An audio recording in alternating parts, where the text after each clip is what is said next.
वणीकरांनो, कुणाला करायचे मतदान, कुणाला द्यायची मते? जे आचारसंहितेचे पालन करत नाहीत त्यांना, की जे आम जनतेचे महत्त्व समजत नाहीत त्यांना? जे खोटे बोलतात त्यांना, की जे कमजोरीवर वार करतात त्यांना? जे स्वतःच्या फायद्यासाठी ऐनवेळी पळ काढतात त्यांना, की जे आम जनतेला क्लीन चिट देऊन सर्रास फसवणूक करतात त्यांना?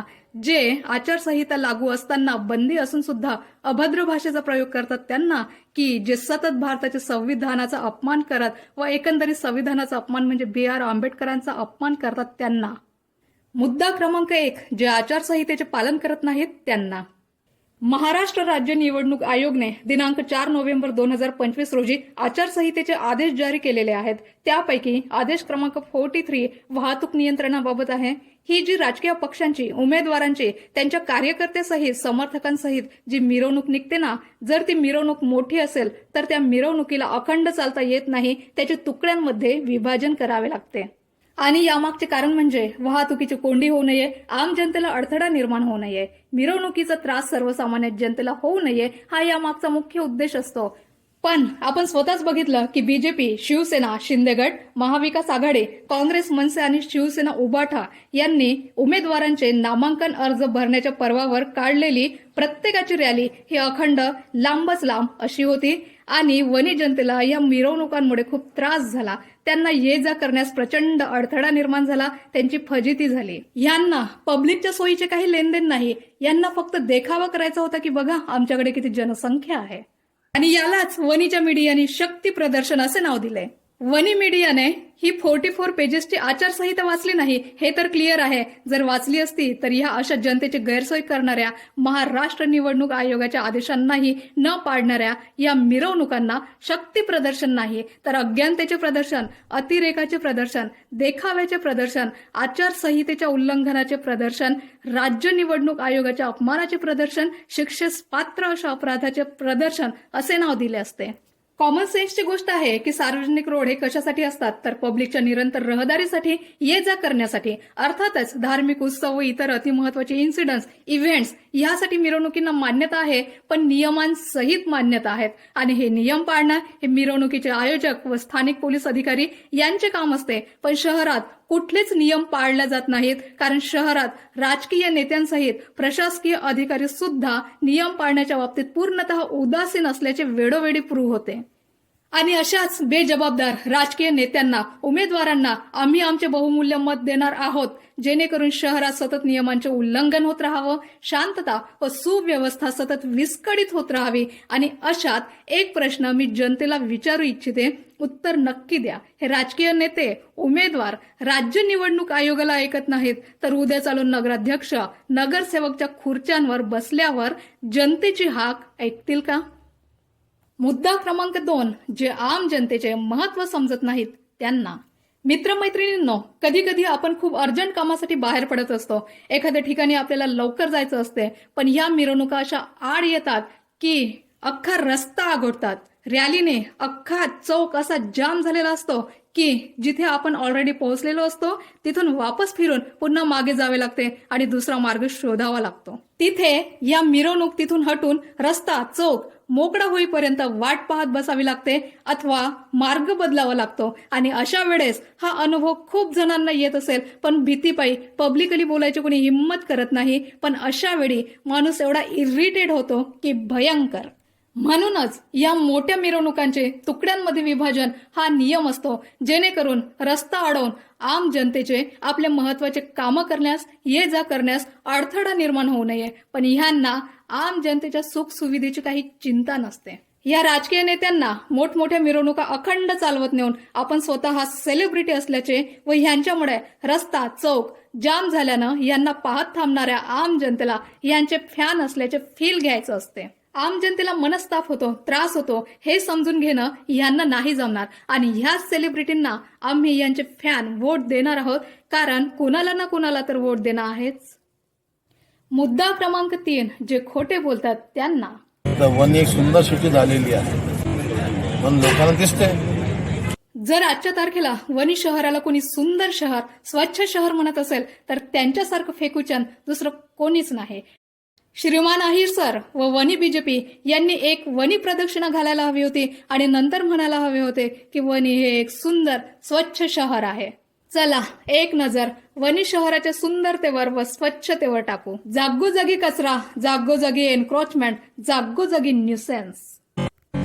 आणि हे कोणी स्वप्नात पाहिलं नव्हतं. इतकं चांगलं काम नगरपालिका, आमदार आणि सत्तेमध्ये आम्ही पण होतो त्या काळामध्ये आम्ही केलेलं आहे. आमच्या लोकांनी वणीचे हाल विहाल बघितले. आता वणी एक सुंदर सिटी झालेली आहे. यापेक्षा अजून सुंदर होईल. इतके प्रचंड रोडचे कामं, सिमेंटची रोडची कामं होत आहेत. सडक बनल्या आहेत पण त्या सडक साफ सुथऱ्या राहत नाहीत. त्या सडकांवर कचरा टाकून असतो. साफ सफाईची काही अरेंजमेंट नाही. श्रीमान बोढे सर यांच्या वक्तव्यावरून तर वाटते की हे बीजेपीच्या कार्यकाळातीलच अधुरं काम आहे. त्याची ही अवस्था बोढे सर यांनी एक्सपोज केलेली आहे. खूप छान सौंदर्य आहे. 5 वर्षा पहिले इथे काम चालू झालं होतं तलावाच्या सौंदर्यीकरणाचं, आणि 5 वर्ष झाले तरी काम सुरू कुठे आहे हे काही लक्षात येत नाही. आणि हे जे सौंदर्य आहे हे तर दिसूनच राहिलं आहे, संपूर्ण वनीकराला दिसूनच राहिलेलं आहे. जर शहराचा विकास होत असेल तर मला एक म्हणायचं आहे की हा कुठला विकास आहे. इथं संपूर्ण घाणीचं साम्राज्य निर्माण झालेलं आहे. तर मनसेची जर सत्ता बसली वणी नगर परिषदमध्ये तर या कामाला तेजीचं रूप देऊन हे संपूर्ण जे तलावाचा परिसर आहे हा छान पद्धतीनं डेव्हलप करून लोकांना अर्पण केला जाईल, जेणेकरून त्यांना इथे फिरता येणार आणि बसता सुद्धा येणार.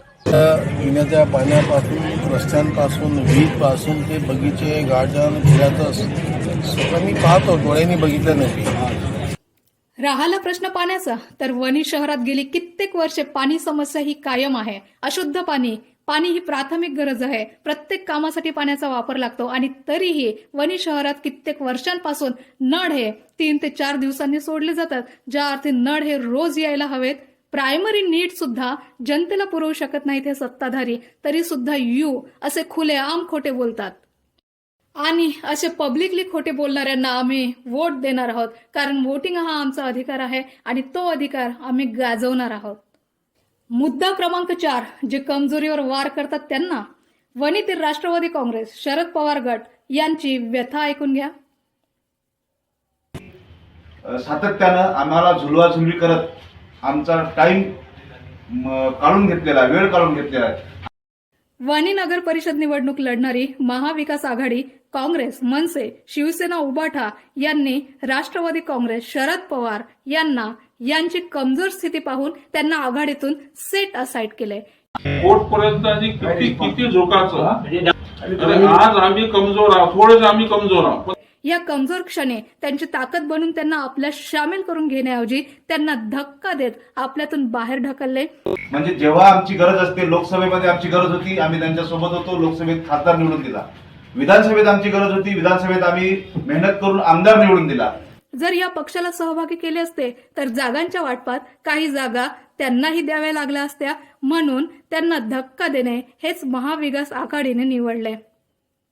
जेव्हा आता आमची गरज, आम्हाला जेव्हा आता निवडणुकीत उभं राहायचं आहे, आमच्या पार्टीला उभं राहायचं आहे, आमच्या कार्यकर्त्यांना उभं ठेवायचं आहे, तेव्हा आमच्याकडून त्यांनी आमच्या पाठीमागून त्यांचा हात काढून घेत आहे. ही गद्दारीपणा. म्हणजे कमजोरीवर वार करत कमजोरांना आणखी कमजोर केले. जे कमजोरीवर वार करतात ते जनतेची ताकद खरंच बनणार का? पण तरीही कमजोरांवर दडपशाही करणाऱ्यांना आम्ही वोट देणार आहोत, कारण कुठं ना कुठं ठप्पा तर मारायचा आहेच. मुद्दा क्रमांक 5, जे स्वतःच्या फायद्यासाठी ऐनवेळी पळ काढतात त्यांना. वणीकरांना तुम्हाला माहितीच असेल, श्रीमान विजय नगराडे सर हे काही दिवसांपूर्वी यवतमाळ जिल्हा राष्ट्रवादी काँग्रेस पार्टीचे जिल्हा सरचिटणीस होते. शिवाय सामाजिक न्याय विभाग राष्ट्रवादी काँग्रेस पार्टी यवतमाळचे जिल्हाध्यक्ष देखील होते. मिळालेल्या माहितीनुसार आता सरांनी या पदांचा राजीनामा दिला आहे. लिखित रूपात देण्यासाठी अर्थातच कारणे काही वेगळीच असतील, पण परिस्थिती पाहता हे क्लिअर दिसते की राष्ट्रवादी काँग्रेस शरद पवार गटात सामील असताना त्यांना जेवढा लाभ झाला नसता तेवढा आज शिवसेना उबाटाशी मैत्रीचा हात मिळवून झाला आहे. जर श्रीमान नगराडे सर आज राष्ट्रवादी काँग्रेस शरद पवार गटात सहभागी असते, नेतृत्व करत असते आणि हा पक्ष महाविकास आघाडीत सामील असता आणि महाविकास आघाडीतर्फे माननीय डॉक्टर संचिताताई नगराडे मॅडम या राष्ट्रवादी काँग्रेस शरद पवार गट या पक्षाकडून नगराध्यक्ष पदासाठी उभ्या असत्या, तेव्हाही मॅडमची प्रबळ दावेदारी ही अशीच कायम असती. पण शिवसेना उबाटाला आपल्याच पक्षाचा उमेदवार महाविकास आघाडीतर्फे हवा होता.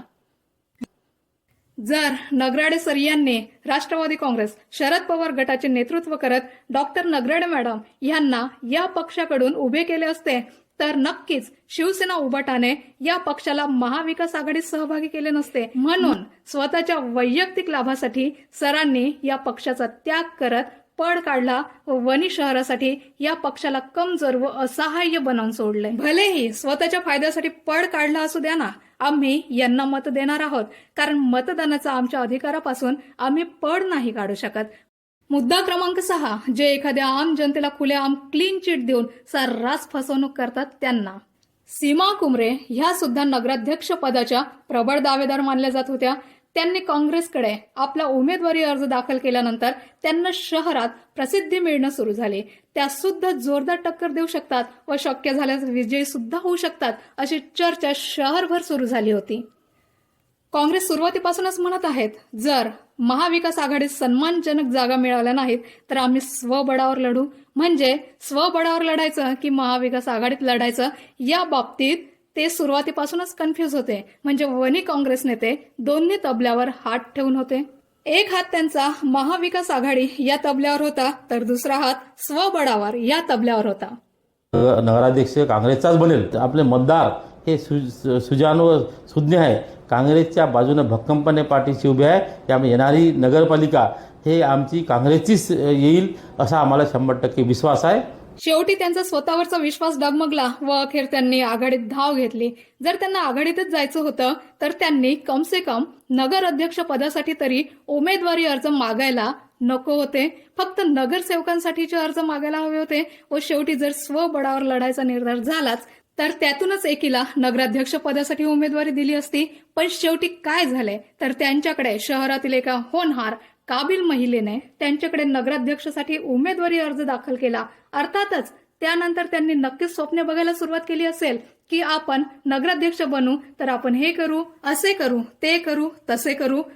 त्यांनी मोठ्या आशेने अपेक्षेने पक्षात प्रवेश घेतला आणि पक्षाने काय केले तर त्यांच्या स्वप्नांवर पाणी फेरले, त्यांची निराशा केली, त्यांचा हिरमोड केला. का, कशासाठी? वणी शहरात सर्वात जास्त चाहते जर कुणाचे असेल तर ते काँग्रेस पक्षाचे. वणी शहरात काँग्रेस समर्थकांची काही कमी नाही. मग अशात आपल्यावर विश्वास ठेवून उमेदवारी अर्ज भरणाऱ्या एखाद्या आम जनतेचा ऐनवेळी विश्वासघात करत त्याची फसवणूक करणे हे आवश्यक होतं का? तरीही अशा फसव्या पक्षाला आम्ही वोट करणार आहोत. कारण करणार काय, आम्ही मतदार बोटाला निळा रंग रंगवण्याची आमची इच्छा असते. मुद्दा क्रमांक 7, आचारसंहिता लागू असताना बंदी असून सुद्धा अभद्र भाषेचा प्रयोग करतात त्यांना. आणि भाजप जे बेअवलाद आहे, ज्यांना मुलं बाळा जोडते त्यांना दत्तक घेण्याशिवाय इलाज नाही. आचारसंहिता आदेश क्रमांक 8, प्रतिस्पर्ध्यांवरील टीका यात स्पष्ट सांगितले की इतर राजकीय पक्षांवर टीका ही त्यांची धोरणे, कार्यक्रम, त्यांचे पूर्वीचे कार्य यांच्या पुरतीच मर्यादित असेल. पण त्यांच्या खासगी आयुष्यावर टीका करण्यास विरोधी पक्षाला आणि उमेदवारांना पूर्णतः बंदी आहे. एखाद्या पक्षाला अथवा उमेदवाराला दुसऱ्या पक्षाची अथवा उमेदवाराची मते, कामे आवडली नाहीत अथवा कितीही राग आला असेल, द्वेष असला तरीही अशी भाषा वापरण्याची आचारसंहितेत परमिशन नाही. पण हे नेते त्या रांगेत येतात ज्यांना अभद्र भाषा बोलण्यासाठी, कुणाला मारपीट करण्यासाठी, कुठे तांडव करण्यासाठी कुणाच्या परमिशनची आवश्यकता नसते. आणि अशात ते ना आचारसंहिता मानत, ना राज्य निवडणूक आयोगाला गिनत, ना कायदे पाडत, ना सरकारांना जुमानत.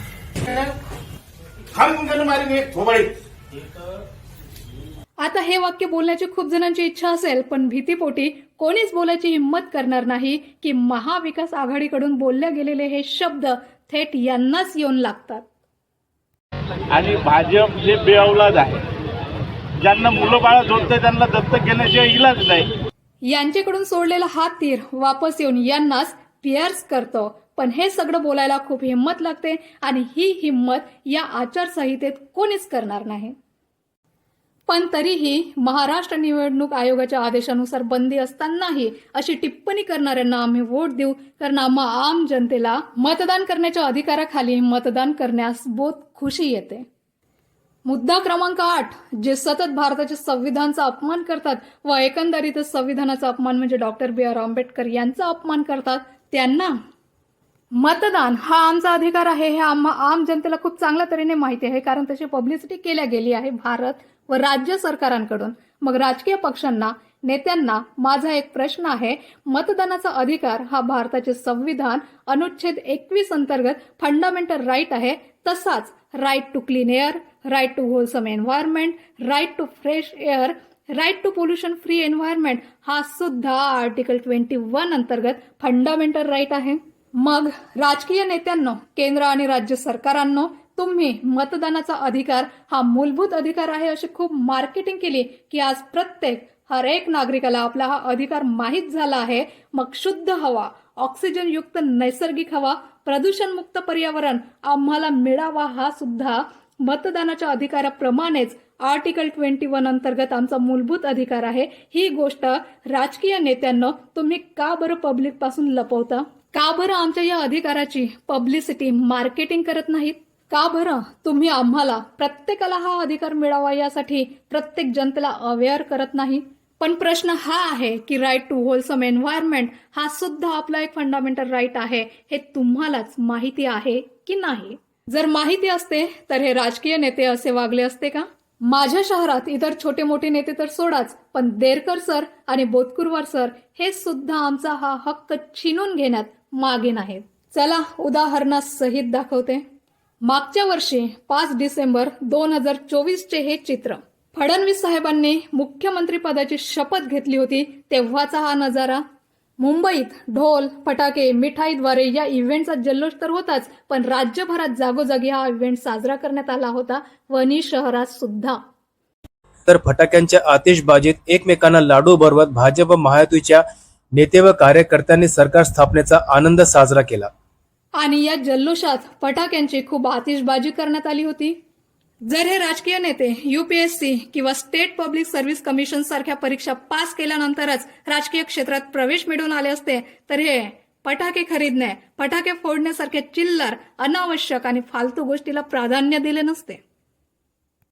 मी सेकंड क्लासमध्ये पास झालो होतो. मी जेव्हा मॅट्रिक पास झालो तेव्हा मला 52% मार्क मिळाले. सायन्स ग्रुपमध्ये 49.26% मिळाले. त्यामुळे मी इंजिनियर नाही होऊ शकलो.